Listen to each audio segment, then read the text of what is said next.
আমি বাম দিকে যাই এই কারণে আমার কাছে মনে হয় কাফের বেঈমানেরা আপনাকে বাম দিক থেকে আঘাত করবে। এই জন্য আমি আবু বকর বাম দিকে দৌড়াই চলে যাই যেন আমার গায়ে আঘাত লাগে, আপনি নবীর গায়ে যেন আঘাত না লাগে। আমি পিছনের দিকে যাই যেন আমার গায়ে আঘাত লাগে, আমি সামনের দিকে যাই যেন আমার গায়ে আঘাত লাগে, আপনি নবীর গায়ে যেন আঘাত না লাগে। আল্লাহ নবী শোনা মাত্রই বললেন, আবু বকর এত ভালোবাসো তুমি আমাকে, বিনিময় তুমি কি চাও বলো তো, তুমি কি চাও? এরকম দৌড়াদৌড়ি করে কি চাও আমারে বলো। ইয়া রাসূলুল্লাহ আমি এইটাই চাই, আমি আবু বকর শেষ নিঃশ্বাস যতদিন নিব ততদিন পর্যন্ত কারো কাজ আমি সহ্য করব না। এই আবু বকর রাদিয়াল্লাহু তাআলা আল্লাহর রাসূল সাল্লাল্লাহু আলাইহি ওয়াসাল্লামের হিজরতের সঙ্গে করে সুবহানাল্লাহ। মুহতারাম হাজিরিন, আসলে আবু বকরের এই দামটা কি করে বলবো একটু শুনে আসি আমরা। আবু বকর তুমি প্রস্তুতি নিয়ে থেকো যে কোনো মুহূর্তে আমি নবীর সঙ্গে তোমাকে হিজরত করতে যেতে হতে পারে।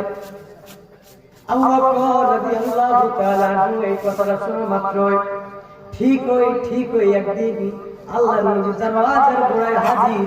আল্লাহর নবী সূত্র একটা করে টুকরা দিছে। আবু বকর আস্তে করে ডাকছে, চিৎকার করে ও ডাকে নাই। আবু বকর করে চিৎকার করে ও ডাকে নাই, কথা কই না। আবু বকর চিৎকার করে ও ডাকা হয় নাই। আবু বকরকে একটা টুকরা দেয়া কইছে।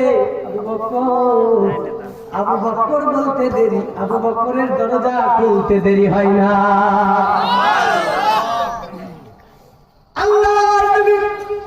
আবু বকরের দরজা যখন খুলে গেল, আল্লাহর নবী বললেন, আবু বকর তুমি কি ঘুমাও না? আবু বকরের ভিতর থেকে যে আওয়াজটা আসলো, যে উত্তরটা বেরিয়ে আসলো, এই উত্তরটা শুনে নবীজি ফিদা হয়ে গেছে। কি সেই উত্তর? আবু বকর বললেন, ইয়া রাসূলুল্লাহ, ইয়া হাবিবাল্লাহ, যবে থেকে আপনি বলেছেন ওগো আবু বকর আমার সঙ্গে তোমাকে হিজরত করতে যেতে হতে পারে, ইয়া রাসূলুল্লাহ, তবে থেকে আমি আবু বকর বিছানায় পিঠ লাগাই না। আল্লাহর নবী এই কথাটা শোনা মাত্র আল্লাহর নবী এত খুশি হয়ে গেলেন, কিন্তু কথা বলার তো সময় নাই। উনি রওনা করলেন, আবু বকর চলো। আরে স্নিগ্ধ হাওয়া বইছে চতুর্দিক থেকে, আধঘান আকাশের চাঁদ উঠেছে শীতের সময়। এই আবু বকরের কাছে কিছুই নাই, আল্লাহর নবীর কাছে কিছু নাই, শুধু একটা খোলা তরবারি আর একটা এরকম লাঠি আর একটা ধনুক। খালি পায়ে দুজন গর্ব করে হেঁটে চলেছে। কিন্তু আল্লাহর নবী উপলব্ধি করলেন আবু বকর একবার নবীজির ডান দিকে যায়, আবু বকর নবীজির বাম দিকে যায়, আবু বকর আবার সামনের দিকে যায়, আবু বকর আবার পিছনের দিকে যায়। আল্লাহ নবী জিনিসটা উপলব্ধি করে বললেন, আবু বকর একটা কথা বলতে চাই। কি কথা ইয়া রাসূলুল্লাহ?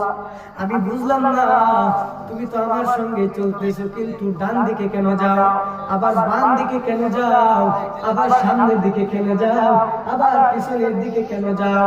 ও আবু বকর বুঝলাম না। কই ইয়া রাসূলুল্লাহ, আমি যখন ডান দিকে যাই আমার মনে হয় কাফের বেঈমানেরা আপনাকে ডান দিক থেকে আঘাত করতে পারে।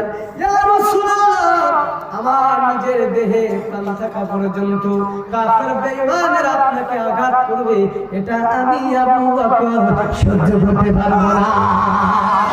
আরে চিৎকার দেন সুবহানাল্লাহ। প্রেম করে কই দেখেন। এরপরে ইয়া রাসূলুল্লাহ আপনি দেখছেন আমি বাম দিকে যাই, নবী গো আমি বাম দিকে যাই এই কারণে আমার কাছে মনে হয় কাফের বেঈমানেরা আপনাকে বাম দিক থেকে আঘাত করবে। এই জন্য আমি আবু বকর বাম দিকে দৌড়াই চলে যাই যেন আমার গায়ে আঘাত লাগে, আপনি নবীর গায়ে যেন আঘাত না লাগে। আমি পিছনের দিকে যাই যেন আমার গায়ে আঘাত লাগে, আমি সামনের দিকে যাই যেন আমার গায়ে আঘাত লাগে, আপনি নবীর গায়ে যেন আঘাত না লাগে। আল্লাহ নবী শোনা মাত্রই বললেন, আবু বকর এত ভালোবাসো তুমি আমাকে, বিনিময় তুমি কি চাও বলো তো, তুমি কি চাও? এরকম দৌড়াদৌড়ি করে কি চাও আমারে বলো। ইয়া রাসূলুল্লাহ, আমি এইটাই চাই, আমি আবু বকর শেষ নিঃশ্বাস যতদিন নিব ততদিন পর্যন্ত কারো কাজ আমি সহ্য করব না। নবীর প্রেম দেখেন কেমন। এইভাবে দুজনে গল্প করতে করতে যাইতেছে, কিন্তু গল্প করার সময় নাই। পিছনে পত্তালিক কুরাইশরা, কাফের বেঈমানেরা যে কোনো মুহূর্তে স্টেমরোলার চালাতে পারে নির্যাতনের। এই জন্য ওদের হাত থেকে বাঁচার জন্য আল্লাহ নবী দুজনে গল্প করতে করতে যায়। কিন্তু ওরা যে গল্প করতে করতে যাইতেছে, এমন কিসের রাস্তা দিয়ে গল্প করতে করতে যায় না, মরুভূমির ভিতরে ছোট ছোট পাথরের কোণার ভিতরে ওরা খালি পায়ে যাইতেছে, রক্তাক্ত হয়ে গেছে পায়ের নিচটা।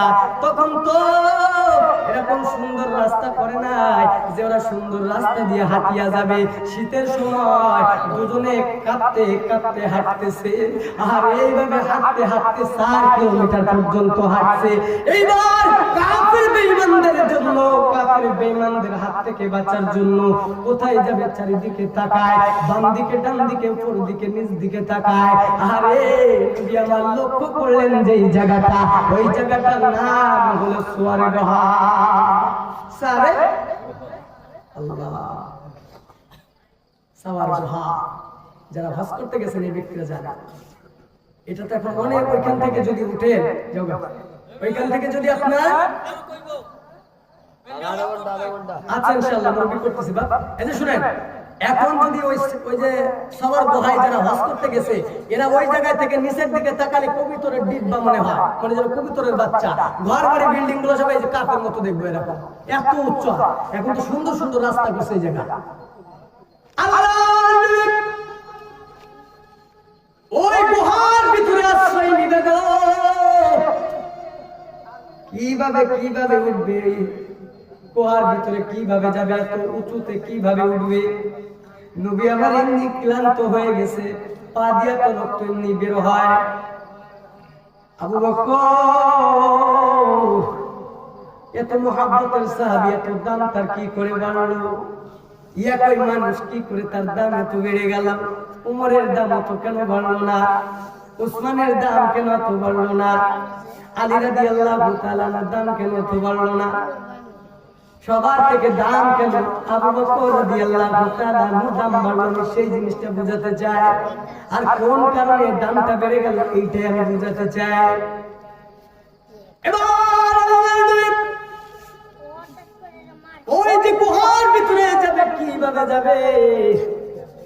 আবু বকর পাশ থেকে কই, ইয়া রাসূলুল্লাহ টেনশন করার দরকার নাই, এই যে আমার কাঁধ দেখতেছেন, এই যে আমার ঘাট দেখতেছেন, আমি আবু বকর আপনার জন্য পালকি হয়ে গেলাম।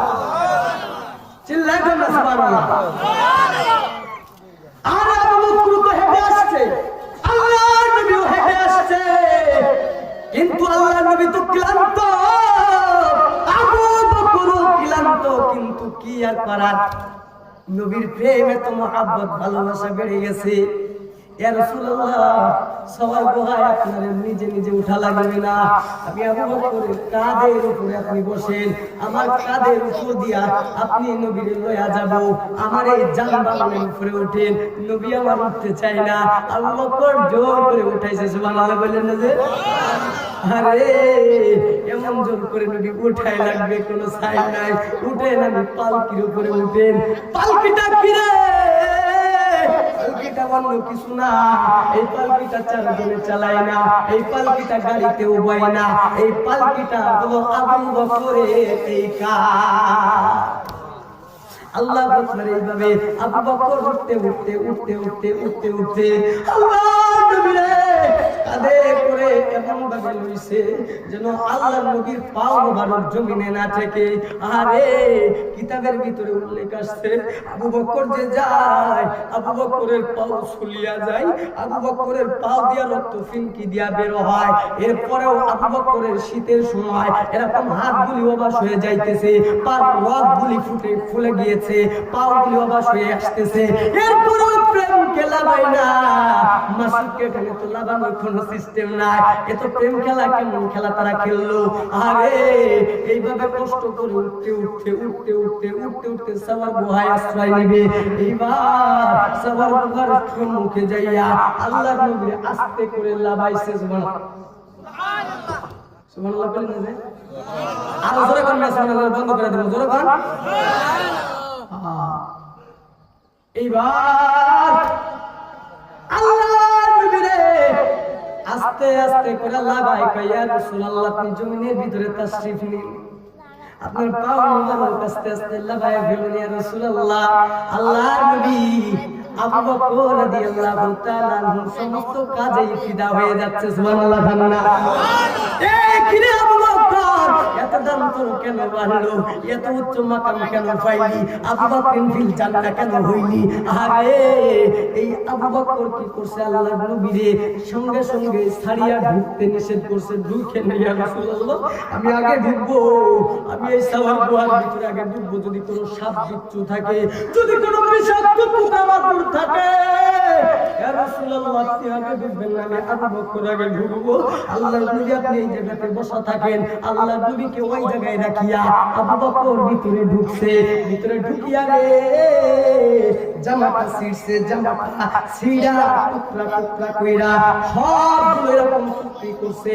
টুকরা করিয়া ওইখানে তো আর এরকম ল্যাম্পের ব্যবস্থা নাই রে, আকাশে আধখানা চাঁদ উঠেছে, আর ওই চাঁদের আলোতে সাওয়ার গুহার ভিতরে যেমনটা দেখা যায় আবু বকর জামাটা ছিঁড়ছে। ছেড়ার পর সবগুলি গর্ত দেখতেছে, যে গর্তগুলো দেখে সেইগুলো বন্ধ করে দেয়, যেই গর্তগুলো দেখে সেইগুলো বন্ধ করে দেয়। অন্য কিতাবের ভিতরে দুই রকম রিওয়ায়াত পাওয়া যায়। এক বর্ণনায় একটা গর্ত উনি বুঝাইতে পারে নাই, যেহেতু ওনার কাছে আর টুকরা নাই, কি দিয়া বুঝাইবে। অন্য বর্ণনায় আসছে দুইটা গর্ত উনি বুঝাইতে পারে নাই। মুসলমান ভাই, আরে আল্লাহর নবী কিন্তু বাইরে বসা, আবু বকর এরকম করে সব গর্তগুলো বুঝাইয়া দিল। আবু বকরের কাছে বুঝানোর মতো আর কিছু নাই। কি কইরা দুইটা গর্ত উনি বুঝাইবে, কিন্তু উনি তো বুঝাইতে পারে না, কিছু নাই। তবে কিতাবের ভিতরে আসছে যে গুড়ালি, গুড়ালি চেনা যায়, এই গুড়ালি একটা গর্তের ভিতরে দিয়া দিছে, আর একটা হাত পিছনের দিকে গর্তে দিয়া দিছে। এইবার বলেন তো শীতের সময়, এই শীতের সময় বড় বড় পাথরগুলো ঠান্ডা থাকে না গরম থাকে রে বাবা? ঠান্ডা থাকে রে। এই পাথরের উপরে আবু বকর বসছে, বসার পর পাও দুইটা সুন্দর করে মেলায়া দিছে, আর একটা পা গর্তের ভিতরে, আর একটা হাত পিছনে গর্তের ভিতরে রান বিছাইয়া দিছে। আল্লাহর নবী ইয়া রাসূলুল্লাহ আপনি ভিতরে তাশরীফ আনতে পারেন, আপনার জন্য আমি আবু বকরের গদি রেডি। আল্লাহর নবী ভিতরে গেল, আল্লাহর নবী ভিতরে প্রবেশ করলেন। আল্লাহর নবী ভিতরে প্রবেশ করার পরে আবু বকরের রানের উপরে মাথা দিয়া আল্লাহর নবী মাথা দিতে দেরি, ঘুম আসতে দেরি না। আরে ক্লান্ত শরীর লইয়া নবীজি ঘুমায়া গেল। আবু বকর নুরানি চেহারার দিকে তাকায়া আছে।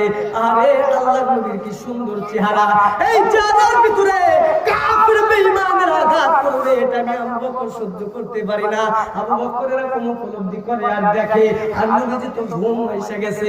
আরে নবীজির আমার মতো ঘুম না, এই ঘুম অন্য ঘুম বলে বোঝানো যাবে না। মুসলমান এইবার যখন রানের উপরে মাথা দিয়ে, খারাপ লাগতেছে রে ভাই? শেষ করে দেবো? আওয়াজ অল্প কেন, শেষ করে দেবো? মুসলমান ভাইরা রে, এইবার রানের উপরে মাথা দিয়া, যখন রানের উপরে মাথা দিয়েছে, আরে এইদিকে আবু বকরকে দুইটা যে গর্ত উনি বুঝাইতে পারছে না, একটা গর্তের ভিতরে দেখে যে কি যেন আঘাত করে, কি যেন আঘাত করে, আরে কি যেন আঘাত করে, ওই জিনিসটা অন্য কিছু না, ওই জিনিসটা হলো একটা পাহাড়ি সাপ। ওই পাহাড়ি সাপে আবু বকর রাদিয়াল্লাহু তাআলা পায়ে দংশন করছে। আবু বকর পাও সরাই না, কারণ আমি পাও সরাইয়া নিলে আমার নবীজির বেয়াদবি হবে, আমার নবীর সামনে বেয়াদবি হয়ে যাবে। কালকে আমাদের মাঠে আমার আল্লাহ যদি বলে আবু বকর তোর পায়ে সাপে কামড় দিয়েছে, কিন্তু তোর পা নড়ানোর কারণে আমার হাবিবের ঘুম ভেঙে গিয়েছে, তাহলে আমি আবু বকর এটার জবাব দিতে পারবো না।